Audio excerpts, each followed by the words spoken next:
Pushpa style Haryana राज्यातील विदेशी मद्य अवैधरित्या महाराष्ट्रात विक्रीसाठी आलेल्या आरोपींना गुप्तचर माहितीनुसार राज्य उत्पादन शुल्क विभागाने अटक केली असून अटक केलेल्या आरोपींकडून 25 लाखाहून अधिकचा मुद्देमाल जप्त केला आहे।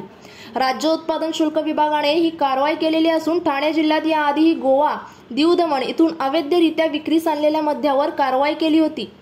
अनेक वेळा महाराष्ट्रापेक्षा स्वस्त असणारे महागडे मद्य अवैधरित्या महाराष्ट्रात आणून सरस विक्री केली जात असल्याच्या प्रकरणात वाढ झाली होती। यामुळे महाराष्ट्र शासनाच्या महसुलात मोठ्या प्रमाणात फटका बसत असल्याचे उघडकीस आले। हा शासनाचा महसूल बुडू नये यासाठी महाराष्ट्र राज्य उत्पादन शुल्काचे पथक तैनात असून मागील वर्षभरात तब्बल 30,000 बल्क लिटर विदेशी तसेच देशी बनावटीचे मद्य ठाणे राज्य उत्पादन शुल्क विभागाने जप्त केले। यामुळे मोठ्या प्रमाणात महाराष्ट्र शासनाचा महसूल वाचवण्यात यश आले आहे। या मद्याची एकूण किंमत 14 ते 15 कोटी आहे। सध्या हरियाणामधून अवैधरित्या मद्य विक्रीस आलेल्या 2 आरोपींना अटक केली असून पुढील तपास राज्य उत्पादन शुल्क विभाग करत आहे। आमचे कोकण विभागीय भरारी पथकाचे निरीक्षक श्री दिगंबर शेवाळे यांना गुप्त खबऱ्यामार्फत अशी माहिती मिळाली की हरियाणा राज्यासाठी आयात केलेला विदेशी स्कॉचचा साठा हा छुप्या पद्धतीने महाराष्ट्रामध्ये विशेषतः ठाणे जिल्ह्यामध्ये येणार आहे। तर त्यांनी पहाटेच्या सुमारास कल्याण बायपास रोड आहे तर तिथे सापळा रचला असता एक संशयित टेम्पोची त्यांनी तपासणी केली। त्या टेम्पोमध्ये बाहेरच्या बाजूला पाण्याचे रिकामे ड्रम आणि आतमध्ये चोर कप्पा बनवून त्याच्यामध्ये जवळपास 53 विविध ब्रँडच्या अगदी त्याच्यामध्ये वेगवेगळे ब्रँड आहे स्कॉचच्या। तर असा जवळपास 53 बॉक्सेसचा त्यांना मद्यसाठा आढळून आला आणि त्या टेम्पोमध्ये 2 वाहन चालकासह 2 आरोपींना त्यांनी अटक केली आहे। आणि हा मद्यसाठा नेमका कुठे जाणार होता, कोणाकोणाला डिस्ट्रीब्यूट होणार होता त्याचा तपास आमचे निरीक्षक श्री दिगंबर शेवाळे करतायत। एकूण कितीचा मुद्देमाल असेल? हा अंदाज एक वाहनासकट 25 लाखाचा मुद्देमाल आहे। जे 2 आरोपी पकडलेले आहेत त्यांच्याकडून काही माहिती मिळाली चौकशी?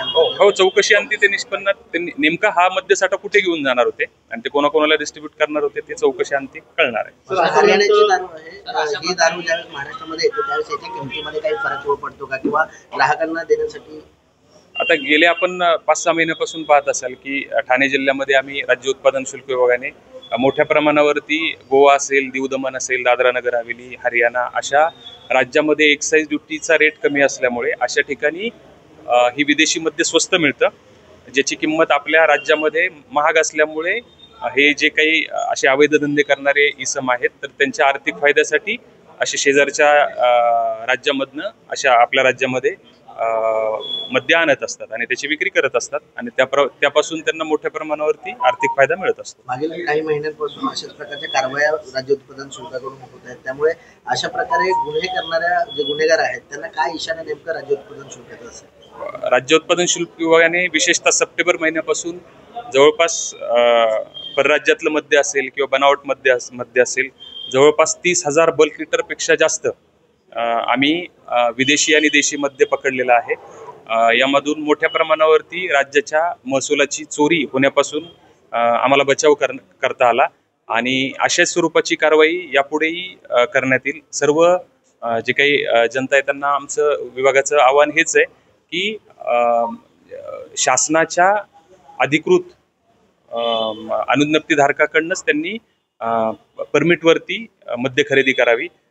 कोणत्याही तिराईत इस्माकडनं किंवा जे ज्यांच्याकडे परवाना नाही या विभागाचा त्यांच्याकडनं अशा स्वरूपाचं मद्य विकत घेऊ नये। सर, आपल्या भरारी पथकाने गेल्या वर्षी असेल यंदाच्या वर्षी कशावरची कामगिरी किती कारवाई करतात? हा, मी आता सांगितलं की सप्टेंबर पासून आमच्या ठाणे जिल्ह्यामध्ये त्याच्यामध्ये सगळ्यांचा समावेश आहे तर जवळपास 30,000 बल्क लिटर परराज्यातलं मद्य बनावट मद्य असं पकडलंय की जे पूर्वी तुलना केली 2023 मध्ये तर ते फक्त एक 300-500 बल्क लिटर एवढं होतं। 300 बल्क लिटरवरनं आम्ही जवळपास ह्या वर्षभरामध्ये 30,000 बल्क लिटर असं बनावट म्हणा किंवा परराज्यातलं मद्य पकडू शकलो।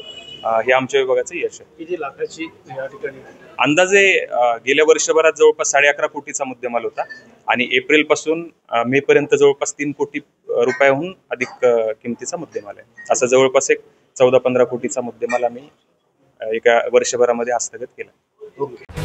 महाराष्ट्रातील ताज्या आणि महत्त्वपूर्ण बातम्या पाहण्यासाठी आजच आमच्याला सबस्क्राइब करा आणि बेल आयकॉन प्रेस करा।